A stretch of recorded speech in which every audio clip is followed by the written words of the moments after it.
നമസ്കാരം. കേരള വിഷൻ ന്യൂസിലേക്ക് എല്ലാ പ്രിയ പ്രേക്ഷകർക്കും സ്വാഗതം. മലയാളികൾക്ക് പുതുവർഷത്തിന്റെയും പ്രതീക്ഷകളുടെയും പുത്തൻ ഉണർവുകൾ സമ്മാനിച്ചുകൊണ്ട് മറ്റൊരു ചിങ്ങമാസം കൂടി പിറക്കുകയാണ്. കേരള വിഷൻ ന്യൂസിന്റെ എല്ലാ പ്രേക്ഷകർക്കും നന്മയുടെ ഒരു പുതുവർഷം ആശംസിച്ചുകൊണ്ട് ഈ പുത്തൻ വാർത്താ പ്രഭാതം ആരംഭിക്കുകയാണ്. ആദ്യം നോക്കാം ടോപ്പ് ഹെഡ്ലൈൻസ്.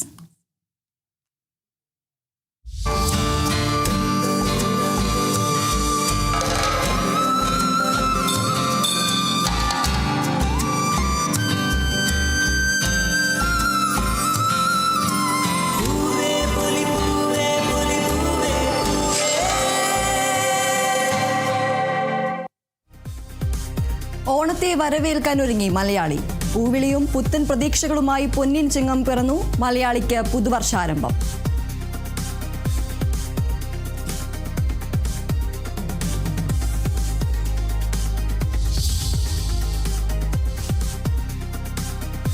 AICC ആസ്ഥാനത്തെ വന്ദേ മാതരാലാപന വിവാദത്തിൽ കോൺഗ്രസിനെതിരെ പ്രതിഷേധം ശക്തമാക്കാൻ BJP. സോണിയാഗാന്ധിക്കെതിരെ എല്ലാ സംസ്ഥാനങ്ങളിലും പരാതി നൽകും. രാഷ്ട്രീയമായും ആക്രമണം കടുപ്പിക്കാൻ തീരുമാനം. സോണിയയ്ക്കും രാഹുൽ ഗാന്ധിക്കും എതിരെയുള്ള പരാതിയിൽ കേസെടുക്കുന്നതിൽ നിയമോപദേശം തേടി ഡൽഹി പോലീസ്.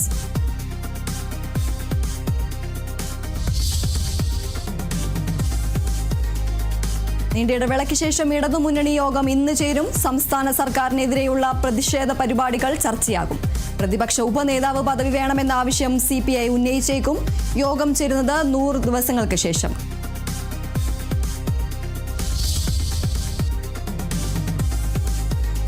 കോഴിക്കോട് മകന്റെ അടിയേറ്റ് അച്ഛൻ മരിച്ചത് വെള്ളിപ്പറമ്പ് സ്വദേശി ശശിധരൻ. മകൻ അഭിറാം കസ്റ്റഡിയിൽ. കൊലപാതകം മദ്യപിച്ചെത്തിയത് ചോദ്യം ചെയ്തതിലെ തർക്കത്തെ തുടർന്ന്.